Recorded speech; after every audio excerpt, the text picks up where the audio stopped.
La problématique qui vient intégralement des élèves, c'était vraiment notre défi de cette année. Les années précédentes, c'était plutôt des mini-problématiques qui surgissaient lors de la modélisation. Pour avoir l'engagement des élèves, il fallait un déclencheur émotionnel. C'est pour ça que j'ai proposé le thème des super-héros. En fait, la thématique n'a pas touché que les élèves.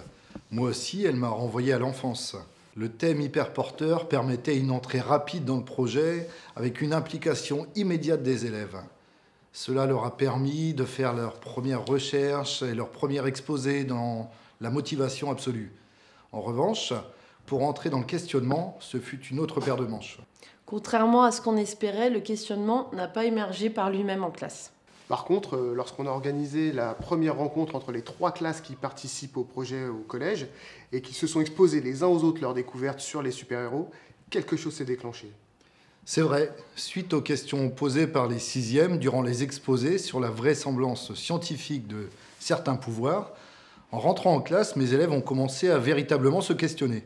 Au collège, on a fait notre exposé, mais à la fin de notre exposé, ils nous ont posé des questions. Pourquoi ils sont si forts? Pourquoi nous, on ne peut pas le devenir, etc. Donc nous, on a commencé à chercher la réponse et on a trouvé presque tous les super-pouvoirs des super-héros. C'était en rapport avec les muscles. Et après, on a découvert plein de choses. À partir du moment où la première question a été posée, les autres ont suivi en nombre.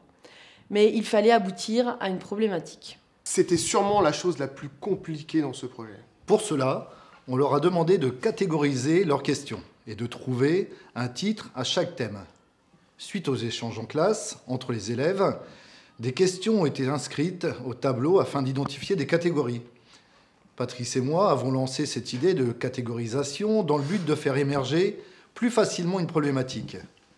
Ainsi, certaines catégories trouvées qui ne correspondaient pas au fonctionnement du corps humain ne pouvaient pas amener une démarche scientifique.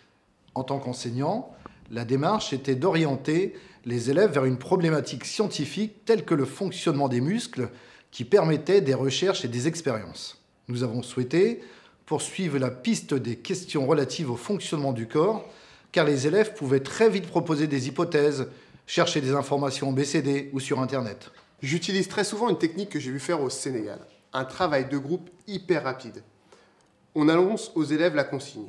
Regrouper les questions du tableau en catégories et trouver un titre à chacune d'elles. Puis, ils ont 1 minute pour se mettre en groupe et trouver une catégorie.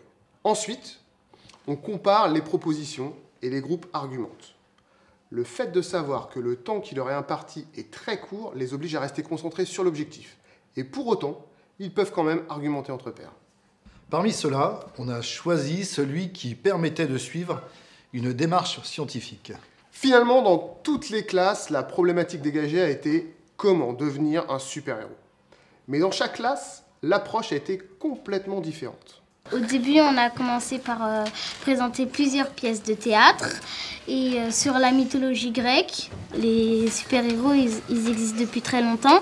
Et que maintenant, c'est un peu différent, c'est pas comme avant, quoi. Parce qu'avant, les super-héros, ils n'avaient pas des pouvoirs, alors que maintenant, par exemple, Superman, il a des pouvoirs, il peut voler, etc. Alors qu'avant, c'était pas comme ça. Dans la mienne, on s'est concentré sur les X-Men et l'origine de leurs pouvoirs. Ce qui a amené les élèves à faire des recherches sur les gènes, l'ADN et les cellules. De mon côté, on s'est concentré plutôt sur les capacités extraordinaires des super-héros. Courir vite, sauter haut, soulever des objets très lourds. Ils se sont dit que le point commun de tout cela, c'était les muscles.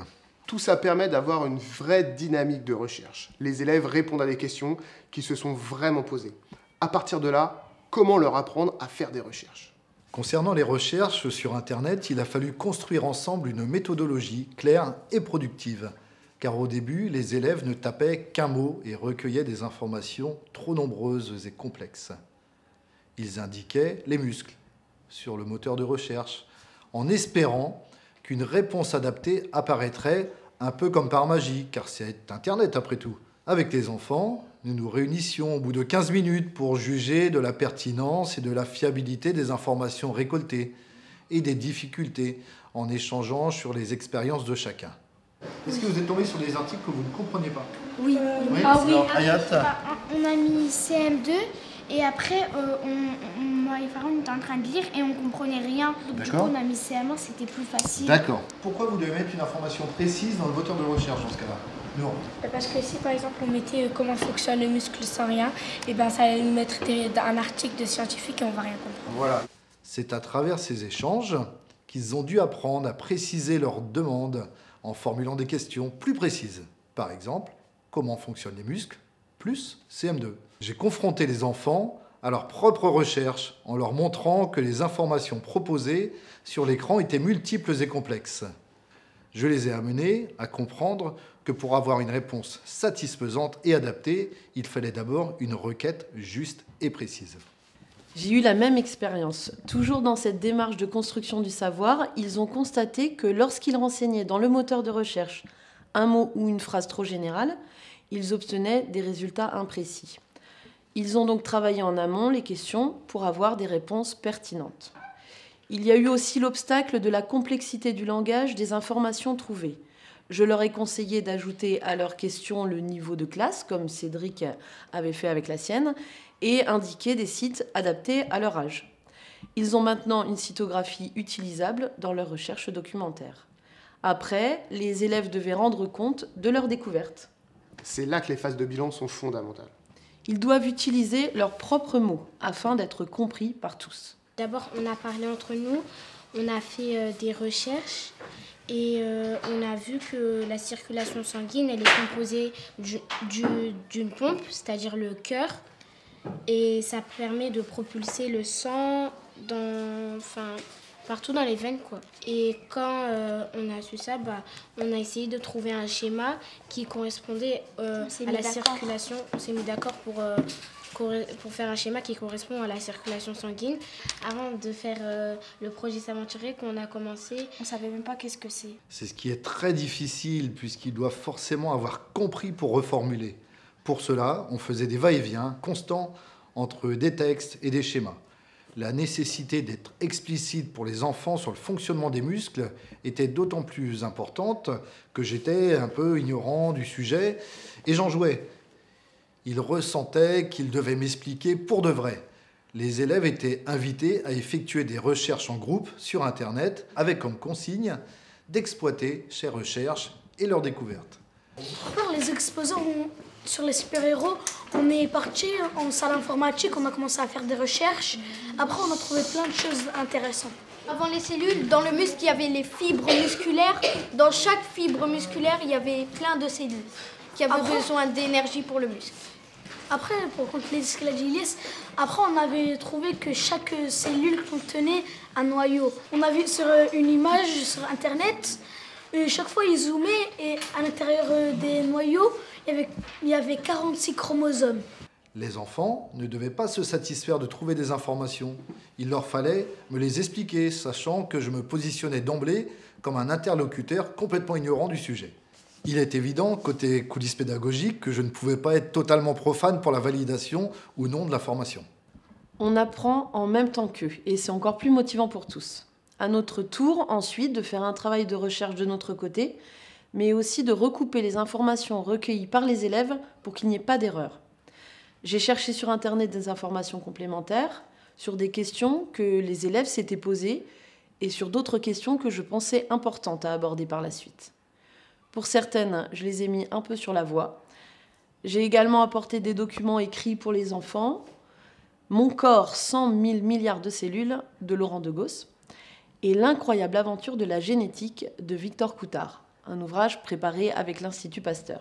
D'ailleurs, les enfants se le sont bien appropriés puisqu'ils ont intégré des éléments dans leur histoire de Super Banane. Moi, j'apporte souvent des expériences pour répondre aux questionnements des élèves. Avec l'observation des cellules d'oignon, on en a profité par exemple pour visiter les salles de sciences du collège et découvrir le fonctionnement des microscopes. Encore un intérêt de travailler en réseau avec le collège du secteur. Notre carnet du chercheur sert de support pour garder des traces de toutes les recherches, résultats erronés, travaux en cours de réalisation. Il sert également à certaines formes d'institutionnalisation, modélisation d'une cellule d'ATP. Cette trace mémoire, par exemple, a été réfléchie en classe. Je la validais ainsi que Patrice. Ces traces institutionnelles nous ont servi à asseoir notre découverte, mais aussi à rebondir sur d'autres questionnements. Par exemple, suite à l'observation d'une cellule d'oignon, le schéma d'une cellule a été effectué dans le carnet de chercheurs. Ce même schéma a amené la question de ce que pouvait contenir le noyau de la cellule, nous amenant par la suite sur l'existence de l'ADN. En fait, on a utilisé des microscopes pour observer des cellules d'oignon parce que déjà, les cellules d'oignon, c'est les plus grosses de toutes les plantes, les êtres humains, etc. Et du coup, c'était plus facile et on n'avait pas trop zoomé et on voyait mieux. Dans ma classe, le carnet de chercheur est un outil individuel que l'élève peut utiliser à tout moment. Il peut y noter ses idées, les informations qu'il a trouvées au cours de ses recherches, ses questions et ou celles du groupe classe. Les schémas en vue de la modélisation, les dessins d'observation, les comptes rendus d'expérience, des prises de notes. Je n'interviens pas dans ce carnet. L'orthographe et la syntaxe ne sont pas un frein, la présentation non plus. Ils y reviennent souvent pour retrouver des notes, des dessins. Ils les réinvestissent ensuite selon leurs besoins et ceux de la classe. Pour certains élèves, c'est devenu un réflexe, le but étant que ça le devienne pour tous. En répondant à un appel à projet des Saventuriers École de la Recherche, nous avons été mis en relation avec un mentor, Hélène Delnéry, chercheuse à l'Institut Curie. Elle est spécialisée dans l'ADN. Après avoir avancé un minimum dans les recherches, nous avons pris contact avec elle.